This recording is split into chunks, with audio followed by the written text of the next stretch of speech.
Hi, everybody. Thank you so much for joining us today. This is Headquarters Rio's retirement briefing in conjunction with our amazing friends at ARPC Retirement Section. So hopefully you were in the right spot, and if you're not, I don't know, hopefully it'll be entertaining anyway. So let me first go over a couple of ROEs for today's event. So this is a CVR, it's called a live event. It actually allows for up to 10,000 of you attendees, which is pretty cool. The video and the audio are one direction only. So you can see me, you can hear me, you can see the slides that I'm sharing, but I can't see or hear you. And the only way that you can communicate with us is through the moderated Q&A chat. Right now that chat is turned off, and here's why. I want your complete attention. And there's a good chance, hopefully, your questions may be answered during the briefing, in which case you don't even need to type anything. But at the end of the briefing, we will open that Q&A chat and we will stay here as long as necessary to get all of your questions answered. So if you do have questions, I totally get it and we are here to answer them, but just stand by to the end of the briefing to be able to do that. The Q&A is moderated, which means when you type a question and post it in the Q&A, the only people who can see it or you and the moderators, those of us working this event. If the answer to your question is one that is more appropriate just to go to you, we will reply to you privately. If, however, your question is one that other attendees would benefit from reading the question and answer, we will publish it for everybody to see. If you would help us out by just staying in the lane of retirements and things related to retirements, that would be really helpful. We have a lot of other training on a lot of other topics available on the HQ Rio website, and there will be more to come as the weeks and months go on. But today we're going to be talking about all things related to retirement. One other thing is if you do ask a question and we reply back with an answer, and if you have a follow-up to that, there is a reply as opposed to posting a new question. So please use that reply feature because that will, for us on the moderating side, be able to nest the whole conversation so that we know what you're referring to when you have a follow-up reply. The link that you use to access today's training is also the link that you will use for at least the next, what date is it? Next week until sunset of CVR to access the recording. Before that happens, we will download it and put it up on YouTube, and that link will be on the training page at the HQ Rio website. So this training will be available in perpetuity even after CVR sunsets. And I don't even like to think about it because I really like CVR. Okay, let's get going. So HQ Rio is located at Buckley Air Force Base in Colorado. And I am the Public Affairs Officer for HQ Rio, so I will be your hostess with the mostest today for today's briefing. I'm also an IMA. I was active duty my first 4 years, and I've been a TR and an IMA ever since.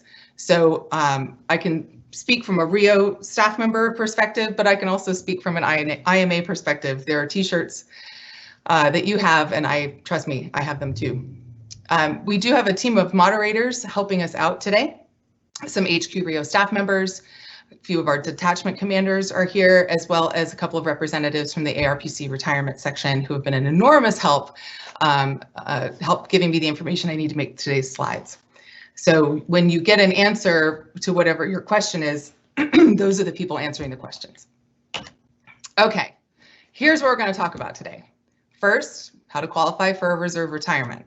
Then we're also going to talk about how to qualify for an active duty retirement in case you have enough full-time time to make that happen.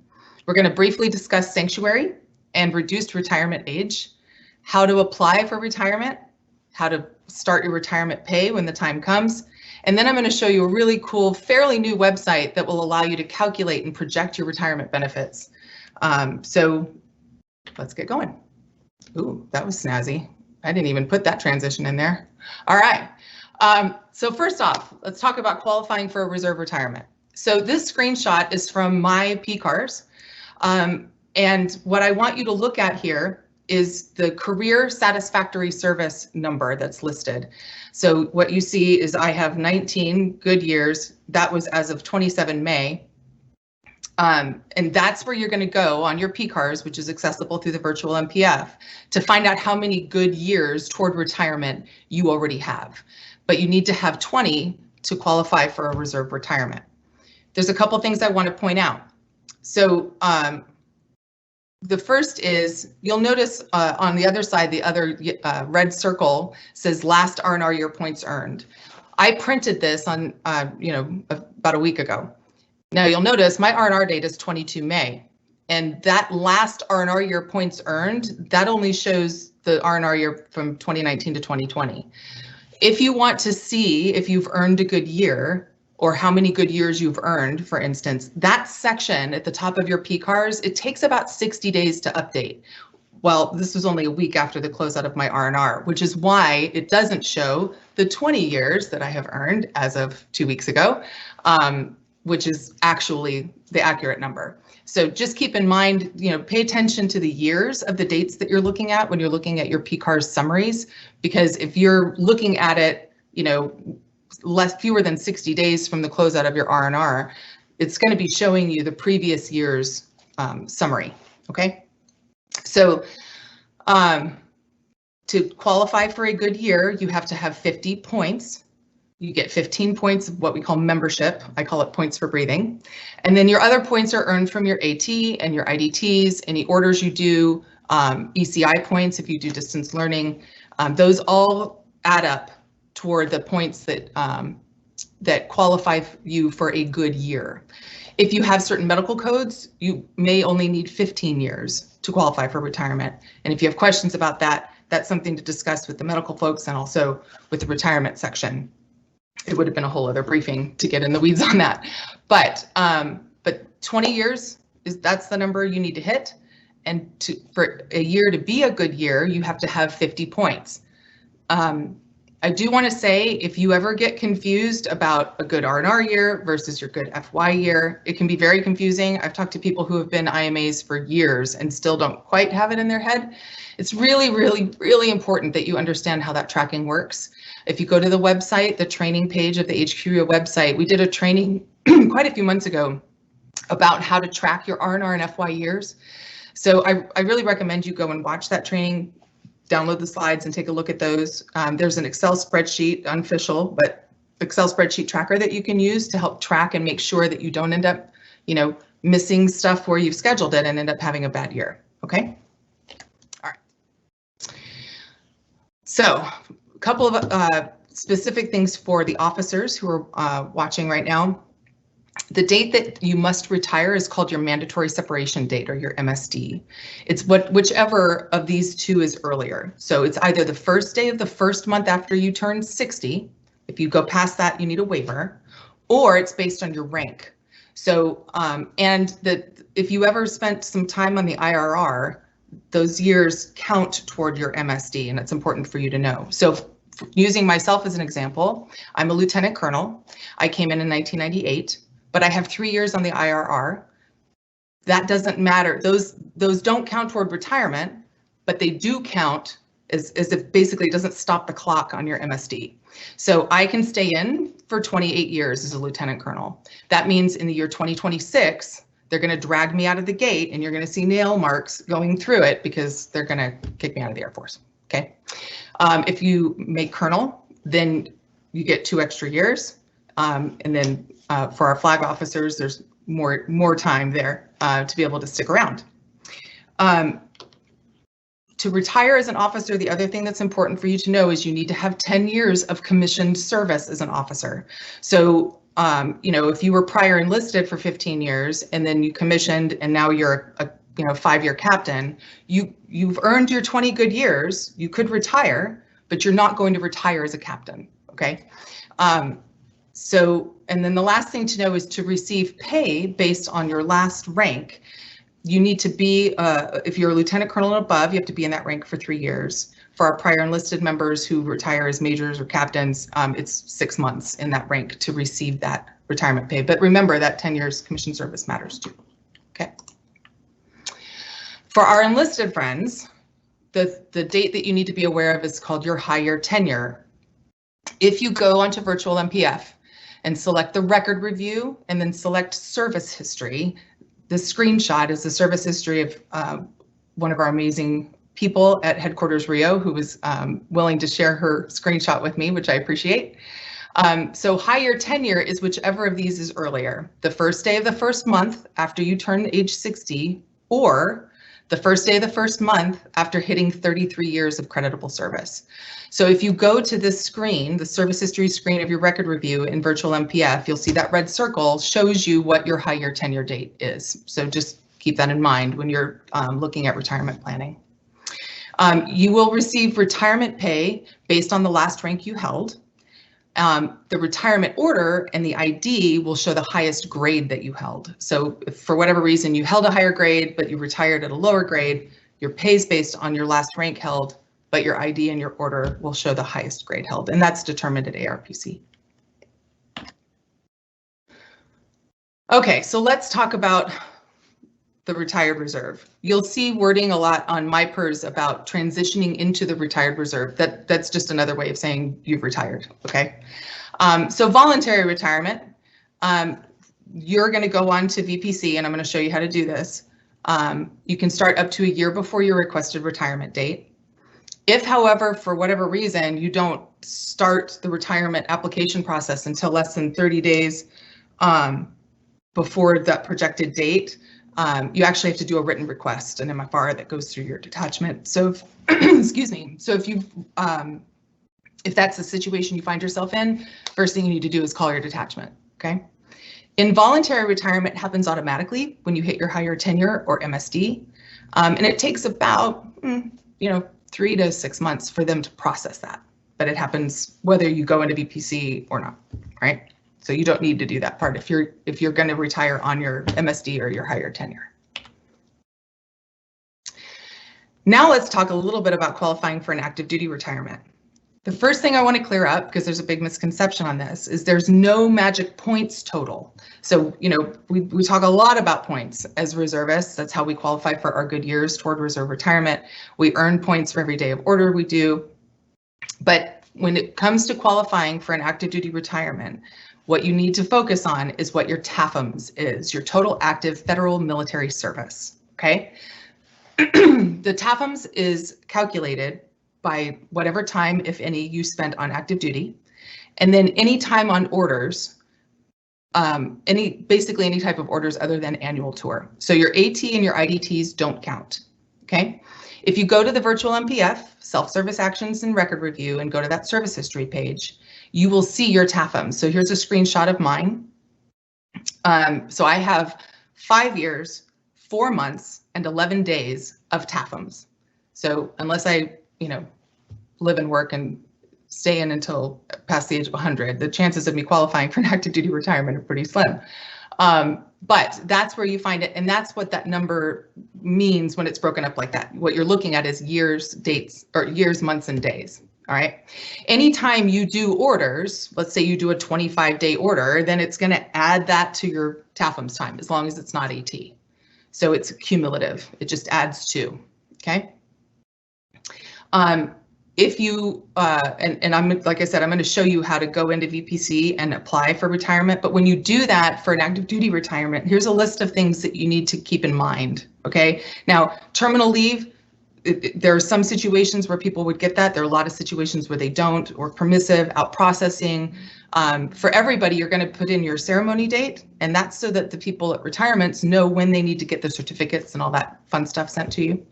And then any current orders, the DD form 2656, that's the form, and you can get to it on the DFAS website, but it's the form where you put all your banking information so that they know where to send your retirement money. Okay, so if your headquarters assigned with 20 years TAFMs, then you're going to apply through the headquarters AFPC. But everybody else of any type of retirement, active duty or reserve, other than general officers, you're going to apply in the VPC system, which I'll show you. Again, there's that time and grade requirement for officers, so just a reminder on that, or a reminder as well of when involuntary retirement or separation is going to happen, and that's your MSD or higher tenure. Okay, I'm going to talk a little bit about sanctuary. if you have further questions, of course, you can, ask them in the Q&A or talk to your detachment, because it can be confusing. But sanctuary is basically a law that states if you are between 18 and 20 years of service, and you're on orders, that they have to keep you on orders. Okay, that if there were no waiver, which we'll talk about in a second. It's important for you to know that sanctuary is designed to protect us, to protect the members from being, for whatever reason, kept from achieving that that magic 20-year mark. It is not used to keep you from earning a retirement. It's literally the exact opposite. However, when you go on orders, if you are between that sanctuary window and you go on orders, you will be asked to sign a sanctuary waiver. And here's what that really means. Let's say that you get MPA orders for 90 days to go and help out a unit. If you are between that 18 and 20-year mark, and sometimes a little earlier, depending on the system that you're using, it's going to ask you to do a sanctuary waiver.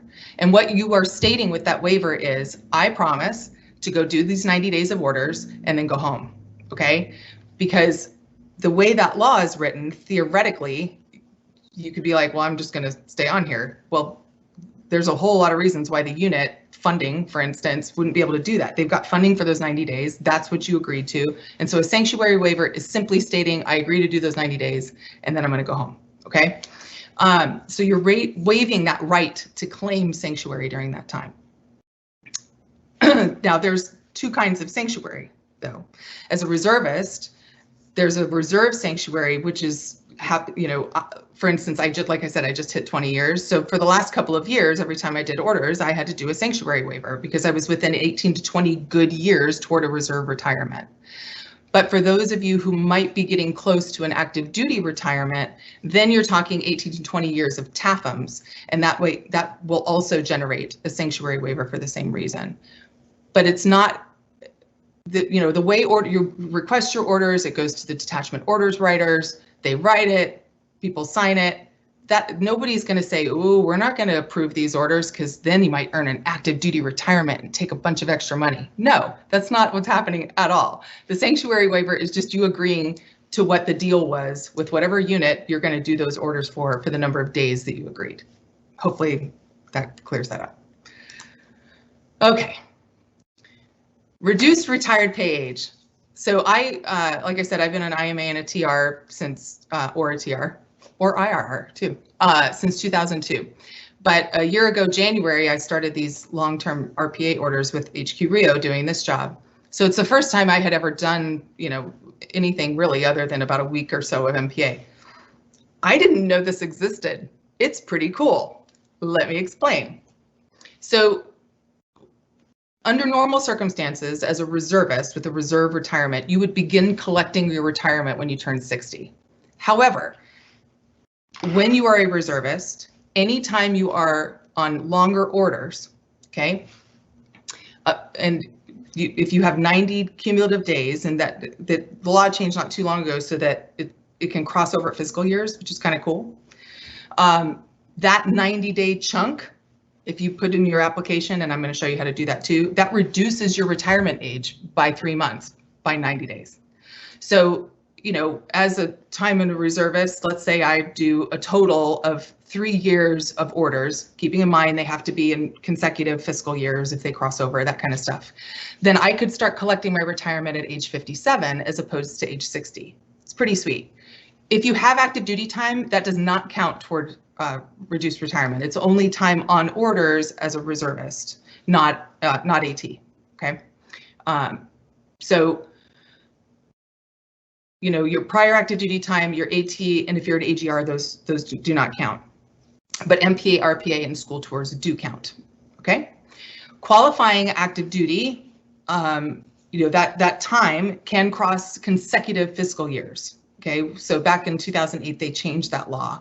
So let's say in FY19, you did 45 days, and in FY20, you did 45 days. Well, that equals 90. So you can scoot those together and make a chunk of 90 there to lower your retirement age. The lowest you can reduce it is age 50.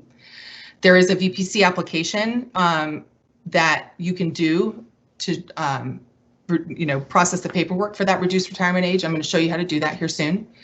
It's pretty sweet. It pulls your orders in, so you don't have to upload a bunch of orders, which is great. If you haven't done it and you are nearing retirement, you really need to get that reduced retire pay age part in at least 6 months before your projected retirement date, okay? And this is just one of the many reasons why it's really important to keep track of your participation and your orders over the years. You know, your PCARs, which is great. There's a lot of information there, but you know, it's if you've been a reservist for many years, it's multiple pages long. So just keep track of it, okay? Excuse me. But the ARPC isn't going to contact you and go, hey, I think you might be eligible for reduced retirement age. No. This is on you to keep track of your orders and the time that you have served and to put the application in through BPC to get your retirement age lowered. If you think you have eligible service, especially if you believe you're nearing pay age, take a look and go into the application, which I'll show you, and you can see what the system is showing. Hold on, I've got something in my throat. All right. So let's talk about how to apply for it. When you go into Virtual MPF, you are going to select Access the VPC dashboard. Most of the stuff that you're going to be doing related to retirements happens off of this VPC dashboard, okay? Go to the Action Requests tab and then select Reduced Retired Pay Age. And what's going to happen is this application is going to pop up, okay? There's a few different pop-ups. Read them. Always read everything. And then select yes. There's a couple things you might need to initial. Do that. Select continue. It's going to pull your information in from MilPDS. So you'll see that my name was already popped in there. It actually pulled in my emails and phone numbers and addresses too, but you guys don't need to know that, so I blocked it out. Anyway, if your PCARS is correct, which hopefully you keep track of that every year, very important, then you shouldn't need to submit any orders because this pulls everything off of your PCARS, all right? It pulls in the duty type and the number of days for each pay period. And then there are two tabs here. One says qualifying, which means the system has looked at those orders that you did and has given it a thumbs up. Yes, these qualify for reduced retired age. Okay, they've been reviewed and calculated. There's another tab that says potentially qualifying. If you look on there, then the duty type is qualified, but it hasn't been reviewed or calculated. So it's not, it hasn't added your information in as far as like how much it's going to reduce it. But at least if you see it on the potentially qualifying list and the duty type is correct, then it's just a matter of getting them to calculate it, right? Okay. All right, so then if you scroll down the application, this is the rest of it. It's kind of one big long form. The estimate is based only on the reviewed entries, the qualifying entries. So you may have a bunch of stuff in the potentially qualifying that would additionally reduce your retirement age, but this retired pay eligibility dates and the estimates, that's only off what the system has actually already calculated. You'll scroll through the entries at the bottom. If you see everything listed, but it's still potentially qualifying, that's fine. It just means the system hasn't calculated it yet. Qualifying periods are marked in green. Pay periods that are awaiting review, so they're potentially qualifying, are black. If it's a non-qualifying order, for instance, you can see one red entry in there, that's an AT order that I did, then it's marked red, and you know that that's not going to be calculated as part of the application process. And this is further scrolling down, okay? So if the list is missing pay periods that you know you have, it's not that they're red or that they're black, but they're just not there at all, then you can upload the orders here and describe what they are. There's a little description thing, and then there's some pop-ups that will come up. You'll select yes on those. Here's what's cool. You can apply at any time. They do recommend that you have at least 10 years of service first because, I mean, basically you got a lot of time to go, but you can apply at any time because once you do, and then you do additional time and additional orders, it's just going to keep adding, and keep reducing that age. But you do want to make sure that you apply at least 6 months before a projected retirement date. you can check the status of it on your VPC work list.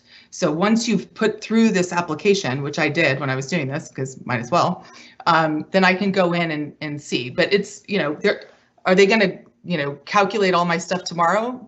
No, I'm not getting ready to retire yet. There's people who have higher priority things than I do. But, every once in a while I might pop in there and see how much else that they have calculated and applied to drop the retirement age.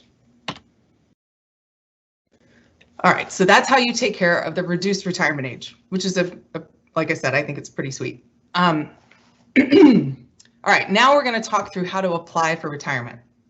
You can apply as early as 1 year prior to your projected retirement date, but this is really important to know. Your retirement orders are not going to be cut until you've earned your 50 points for your 20th R&R year, and to make sure that any orders that you have are done. So if you're on orders, they're not going to finalize your retirement. They can't, because they need to, you're still accruing points and they need it to calculate. And they can't calculate based on a projection.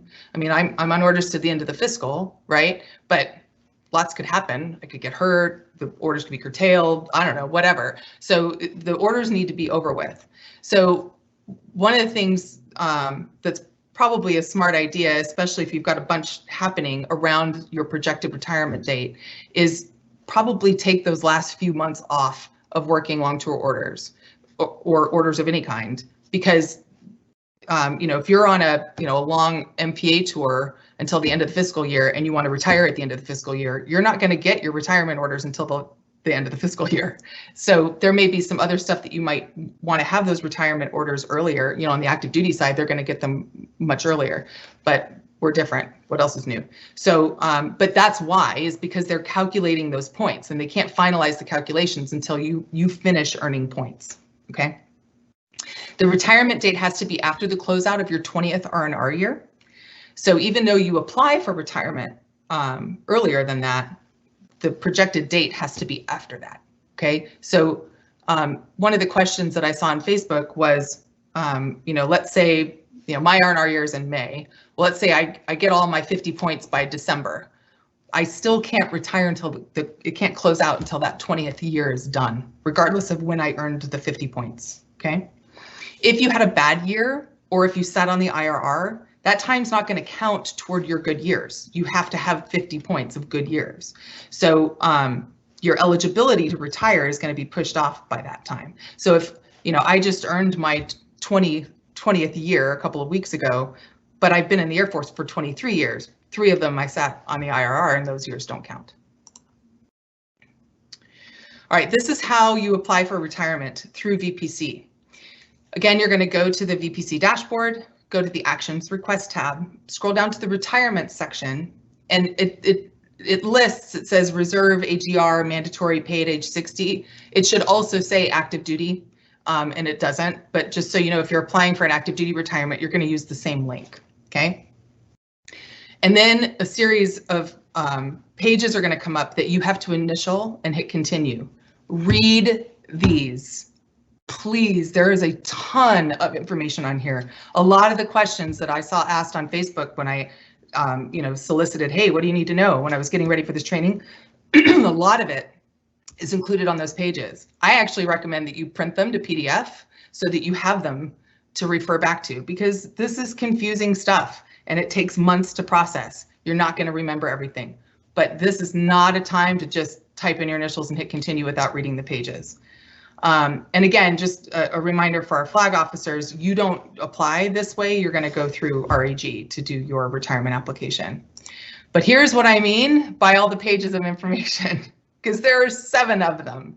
So read everything, print or save to PDF or copy and paste, however you want to do it, so that this information is accessible to you later. Okay.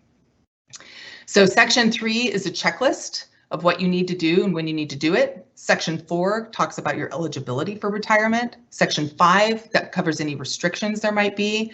And section 6 and 7 cover information about the retirement effective date and when you can set that retirement effective date. Okay, initial each, select continue, and again, read and save them. All right, then the retirement application itself will come up.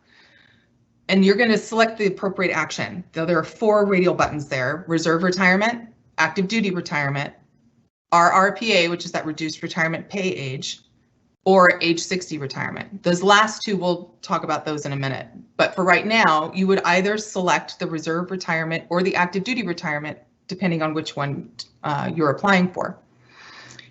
Some information is pre-filled. It's pulled in from the main system. And so you would either select your MSD or your higher tenure, which is pre-filled, or you will write in the date you want your retirement to be effective. If you want to know what your ETS date is, you can find that in the virtual MPF as well. Make sure your contact information is correct. Okay, if you think about it, wouldn't you like the people that are supposed to be paying you money to know how to get a hold of you? And believe it or not, there's a lot of one of the issues that ARPC deals with are retirees that they can't find. So make yourself findable. Make sure that that contact information is accurate and steady and will remain so, especially things like email and phone numbers. You'll put on there whether you'd like a ceremony and what the ceremony date is. Again, they're going to be mailing some stuff to you, so you want them to be able to have an accurate mailing address and to know when to send that stuff to you as well. This application, if you look at the bottom under coordinations, it's pre-filled in with your RIO detachment commander because that's who it routes to first. If you have a reduced retirement age that generates some paperwork, so you would attach that. If you have any medical documents because you're retiring early due to medical conditions, you would put that in there. But that little required docs, that's the kind of stuff that they're asking for. And some of it is also outlined in some of those earlier screens with information you need to provide. Now, once you route that application, you probably want to keep track of what's going on. This is the best way to do it. Also, you want to check any incidents because if the people at retirements have questions for you, you need to reply back to them and give them the information that they need. So this is where I make my plea to please make sure that you have an accurate personal email in your profile from iPERS so that when an incident is updated, you get a notification. But if you go again to the action request tab in VPC, the bottom link in that retirement section says, show me my retirement application submission status.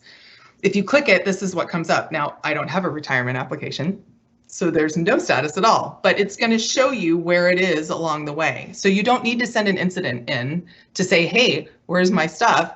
You can look here because they're going to update it. Every wicket it passes, they're going to update it, and you can just see right for yourself without having to send in something and wait.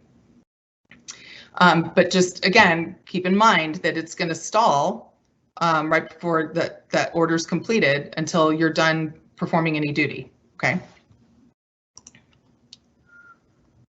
So when are you going to start getting paid? Well, for most of us who have a reserve retirement, it's age 60. Now, if you have orders in the past that have qualified you for reduced retirement age, that will tell you the age at which you would start receiving pay. For those of you who work past age 60, just keep in mind that there was a law change very recently in January where the points that you earn past the age of 60, they count. It didn't you just need a waiver for that, but they do count. So if you are lucky enough to stick around in this beautiful United States Air Force past the age of 60, whatever points you earn are going to continue to count toward your retirement pay. All right, so this is another thing that's really, really important. Let's say you retire at the age of 52 and you don't have reduced retirement, so you're going to collect at age 60. So, you know, your 60th birthday, the next week, you're like, hey, where's my money? Nope, it doesn't happen automatically. You need to apply to start receiving your pay. Okay, so for reserve retirement, that pay is not going to start automatically. You have to go into VPC and apply. Now, in case you're not aware, MyPERS is accessible through a username and password, not just a CAC. And I actually tested this today on the VPC part because I wasn't sure that the username and password was going to work for the VPC actions, but they do.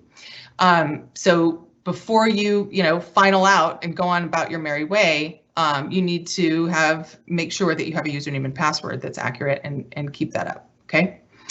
4 months prior to your effective pay date, you can go into VPC. You're going to still select the same thing, apply for retirement, which that's a little confusing. Like, it doesn't say, apply for your retirement pay, but it's the same selection. So you'll notice on this screenshot here where it says reserve retirement, active duty retirement, it's the same thing I showed you a few slides ago, but these last two are for when you need to start applying for your pay. So if you're going to collect at age 60, you select that one. If you've got reduced retirement, you're going to select that one. It will take you to the application.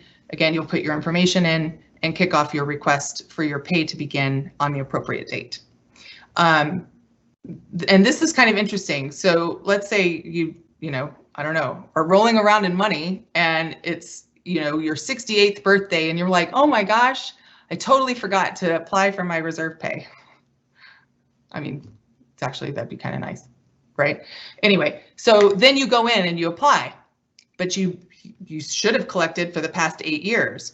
Well, there's a law that actually places a statute of limitations on that. So if for whatever reason, you forgot to put the calendar reminder in to go in and apply for your reserve pay, they're only going to give you 6 years at most of back pay. They're not going to go, they wouldn't pay you back for the full 8. All right, so that's what Google Calendar is for. Put a reminder in there for many years down the way to remind you to go in and apply for your reserve pay or your retirement pay, excuse me.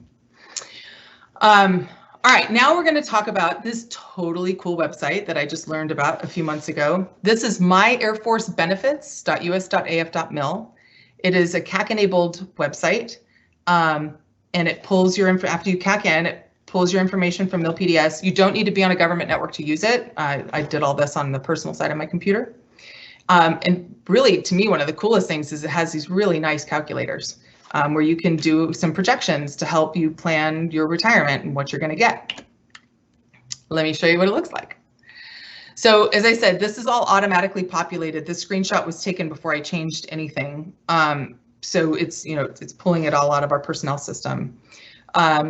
So yeah, look at all the fun stuff you get to learn about me. So it's going to pull in your current rank, your previous rank, how many points you have. Those all of that's going to be put in. I do want to point out a couple of things about this current points section, okay? So one of the things it's going to ask you to enter is the point credit summary date, all right? So, and I had to go double check because honestly, I don't think that's very clear. Like, is that today when I'm looking at my PCARs? No, if you remember back to the screenshot of the PCARs earlier in the briefing, remember how I said that R&R year summary takes about 60 days to update. So, so my PCARS summary that was generated 22 May 2020, over a year ago, that's where I have my 2,954 points. I have earned more points since then. So the reason it's asking you to put in that date is so that the system now knows, okay, other stuff has happened since then, that then as we're doing the calculator, we would enter that information. So you can double check your PCARs and change any of this information if you want to, but just know that when it's asking for your PCAR summary date, it wants to know when that top part summary was last done, because that's where that current points number comes from. Okay. So officers, the MSD could be your 60th birthday, so change it. Mine, if you go down to the very bottom, my mandatory separation date is 1 February. Remember, first day after the month you turn age 60. My birthday is January 20th, 1974. So February 1st, 2034 would be the first day of the first month after I turn age 60.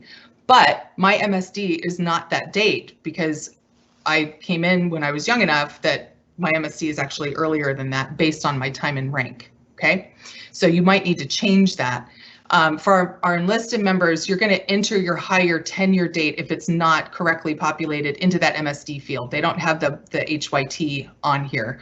I actually had one of my enlisted friends pull theirs up to see if it said HYT and it doesn't. So just so you know, it'll say mandatory separation date, but for you, that's your higher tenure. And then you can have some fun, okay? you can go in here and project things. For instance, I've gone in here and projected the following. Okay, let's say I don't make 06, so therefore I have to separate in 2026, not 2034.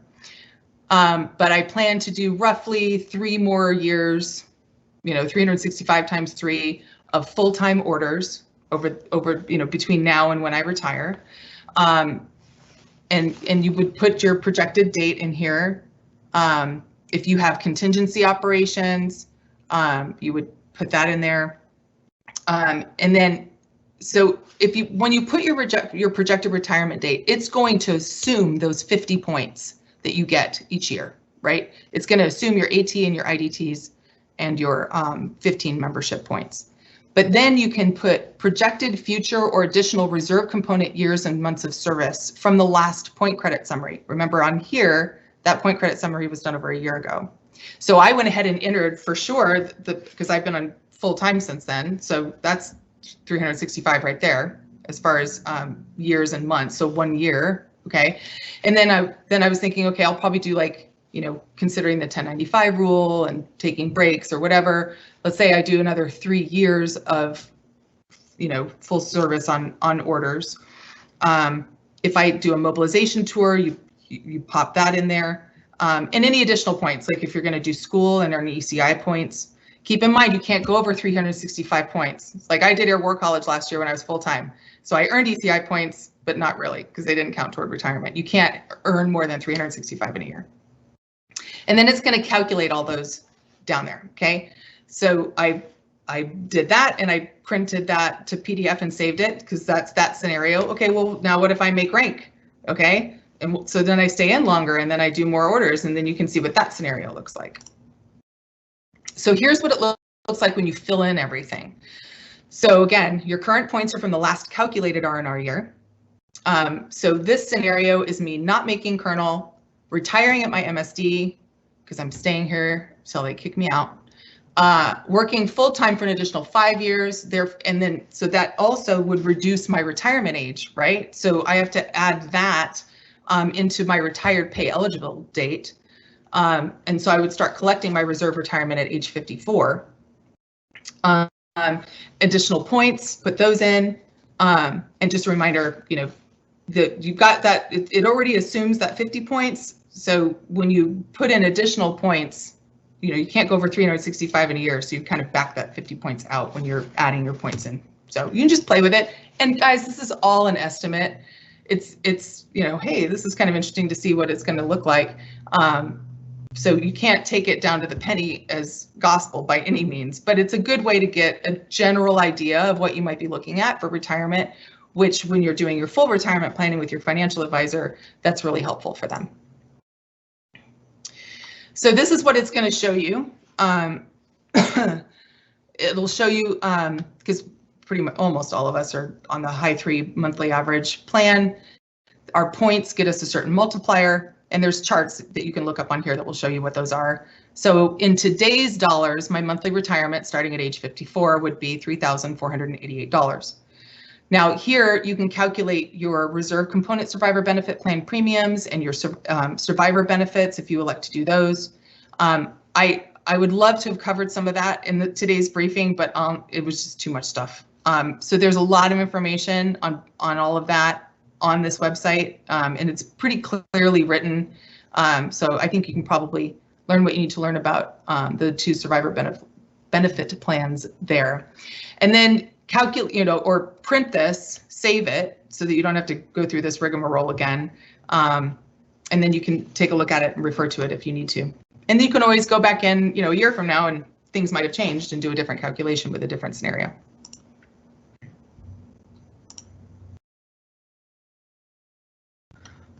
Okay, there's a couple other things that aren't going to really, well, the first thing isn't going to really apply to very many people, but it's just something to put in the back of your head if it might.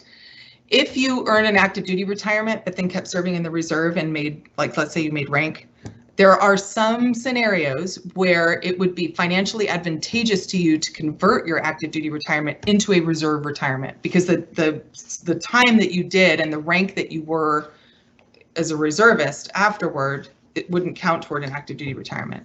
So if that's at all a thing, then contact ARPC Retirements. There's a way to do that and some parameters for it. Again, it was kind of too much for me to really get in the weeds with today. But if that might apply to you, it's something that would probably be smart for you to look at. Again, the survivor benefit plan, there's a lot of information on that on the My Air Force Benefits website. So I would, if you're not familiar with what that is or the reserve component part of it, take a look in there. It'll when it pulls up what your monthly amount is, you can click the button to calculate what your premiums and stuff would be. So they make it pretty easy. Again, something that may not apply to you, but if it does, if you have had a divorce where it affects your retirement pay going to an ex-spouse, you actually submit that information straight to DFAS. They do the math for you and split the checks and send the ex the correct amount of money and you the correct amount of money. So that's a DFAS thing. If that applies to you, just keep that in mind. All right, woo, we did it. So now if my handy assistants will open the Q&A, then we are standing by to take your questions. There are 350 plus of you, which is fantastic. I love seeing people take advantage of this training. So please be patient. I expect to see the questions rolling in, and we certainly want to make sure that we answer all of those questions, which we will. However, if we don't answer you back in, a couple of minutes, just know, I promise we are not closing down the Q&A until we have answered everybody's questions, okay? Again, the recording will be available at the same link that you used to access this today. That link will work until CVR sunsets. After that, we will by then have converted this to a YouTube link and it'll be posted on the training website. A PDF version of these slides will also be available on the website. It may already be there. Yep, there they come. All right. So you can always access that stuff along with all of our other virtual trainings. We've covered medical, we've covered getting paid, doing orders. There are some other changes, for instance, with orders coming up soon. So you want to make sure that that you are getting our Rio Buzz newsletters every couple of weeks. That should be hitting your personal and .mil inboxes. If it's not, then you need to check your spam and make sure that .mil addresses are whitelisted. If you ever miss a buzz, you can look them up on the website. We have them all archived there for you. So, if you ever feel like, wow, guidance changed and I didn't know, I would highly recommend you check the website first. Good chance that we probably included it in a Rio Buzz and it just maybe, missed it when you were scrolling through your inbox. The Rio Connect app, I always like to remind people about the Rio Connect app as well. If you don't have that, you need to go to your smartphone, go to the App Store, search Rio Connect. And when you download and go into the app, go into groups, and you can join your detachments chat group, which is fantastic. And the code is just Rio debt and then the number of your debt. So for instance, I'm debt 5, so I would type in RIO-DET 5, the number 5. And that allows me to join that chat. And there's a ton of information on the Connect app. Plus, if there are things we need to know, I'm going to push out notifications to you. For instance, we had issues with arrows the last couple of weeks, so I pushed out notifications so that our members knew that. So, I know we all wear many hats, our civilian hat, our military hat, our family hat, but it really will help you out in the long run to stay connected to Rio and let us get you the information you need so that it's not, frustrating to do the stuff you need to do. All right, yes, in that short amount of time, we have 55 questions right now. So if that gives you any idea, if you have questions, then by all means, post the questions there and then hang by. We will answer them. I am really hoping that this thing in my throat goes away. I'm going to keep this live for just a minute. Now, in just a minute, the video feed will stop, but that does not close down the Q&A. So don't worry about if you don't see the video, the slide or anything anymore. I do promise the Q&A stays open, and we will keep it open, but we will, in the next minute or two, stop the video feed, mainly so that the moderators amongst us can talk to each other if we need to help get your questions answered. Thank you so much for attending. It was really great. I hope that was helpful for you. Again, there's tons of other training on the HQ REAL website. And you can also find us on Facebook and the Connect app, and I don't know, we'll try to find more places to be. But happy Friday, everybody, and thanks again. Happy trails.